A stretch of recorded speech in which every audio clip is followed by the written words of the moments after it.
Assalamualaikum teman-teman, salam rahayu.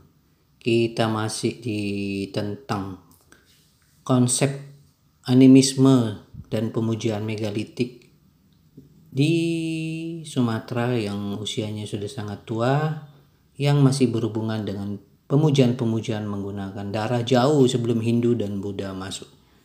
Dan kita akan masih di Aceh. Kita akan bahas sekarang tentang situs-situs megalitik di Aceh menunjukkan bahwa budaya prasejarah di wilayah paling barat Nusantara ini telah mengenal praktik pemujaan leluhur, batu keramat, dan kemungkinan ritual berdarah, meskipun bukti langsung pengorbanan darah masih bersifat indikatif dan tersembunyi dalam konteks arkeologi simbolik dan tradisi lisan karena Islam sudah sangat berkembang di Nanggro Aceh Darussalam.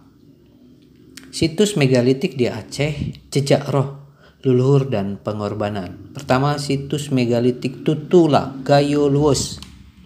Letak daerah pegunungan Gayo, terutama di kawasan Gayo Luwus. Temuan utama menhir, dolmen dan batu berkubur. Ada batu-batu dengan cekungan di bagian atasnya yang mungkin digunakan untuk meletakkan sesajen atau persembahan darah hewan.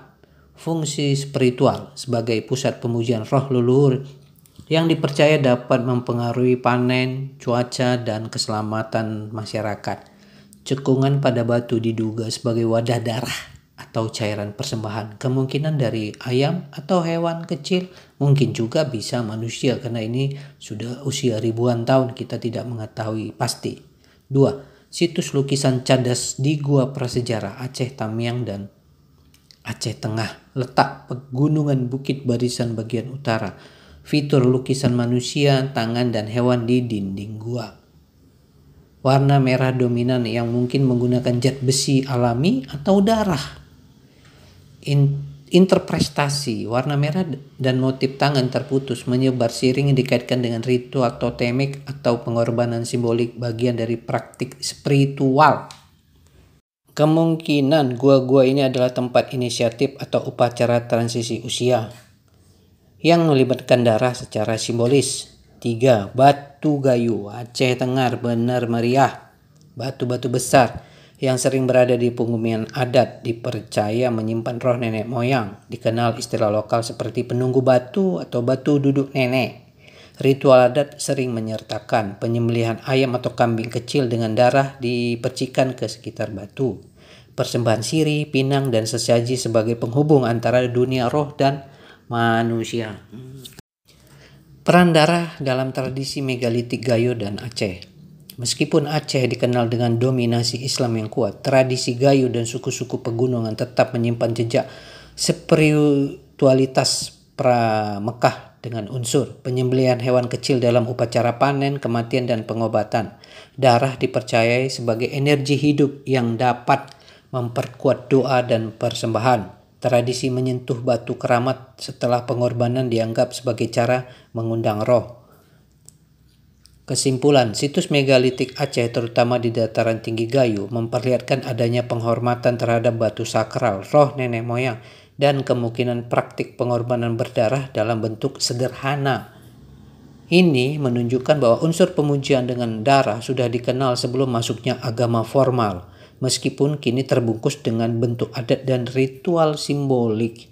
Jadi kalau teman-teman, Gayo itu di Takengon sana ya, di punggung Bukit Barisan.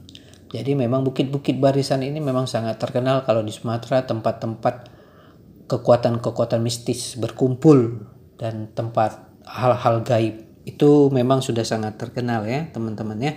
Jadi teman-teman harus bisa mengerti itu.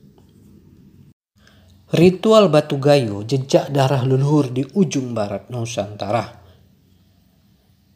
Negeri kabut dan batu bicara. Di dataran tinggi Aceh Tengah, di balik danau, laut lut tawar, dan perbukitan berhutan, berdiri batu-batu tegak, bisu namun sakral. Orang Gayo menyebutnya batu orang mati atau batu sakti, tapi di balik sunyinya tersimpan kisah darah, roh leluhur, dan kekuatan gaib yang turun-temurun dijaga.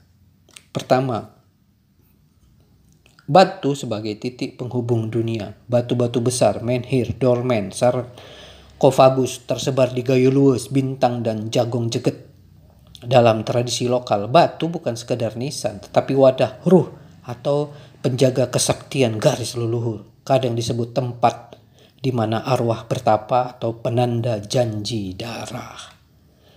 Kedua, jejak ritual darah dan janji. Beberapa tradisi menyebut adanya sumpah berdarah yang dilakukan di dekat batu oleh nenek moyang mereka. Darah binatang atau dalam versi lama darah jari tangan dipercikkan ke batu sebagai bentuk ikrar dan persembahan. Ya, mirip-mirip Yakuza Jepang lah, mirip-mirip itu teman-teman. Ini mengingatkan pada ritual Vajrayana dan Bhairava Tantra, pemanfaatan darah sebagai simbol kekuatan hidup dan pengikat dimensi roh manusia.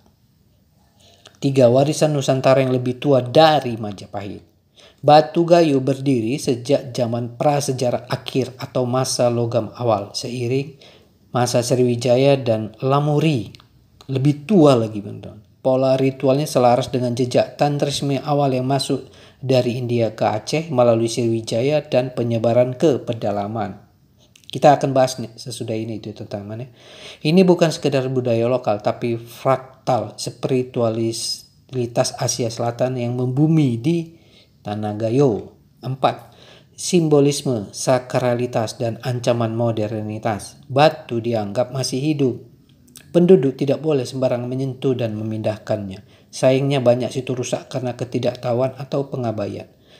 Perlu upaya pemulihan narasi agar batu-batu tidak segera jadi artefak tapi kembali sebagai pusat spiritual.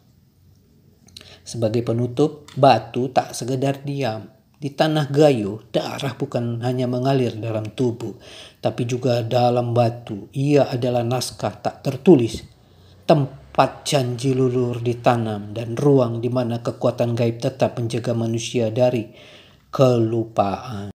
Demikianlah episode untuk hari ini teman-teman. Jangan lupa like, komen, dan subscribe. Kita akan lanjut di episode berikutnya yang lebih seru tentang pemujaan dengan darah animisme megalitik jauh sebelum Buddha Hindu masuk ke Sumatera dan Nusantara. Jangan lupa like, komen, dan subscribe.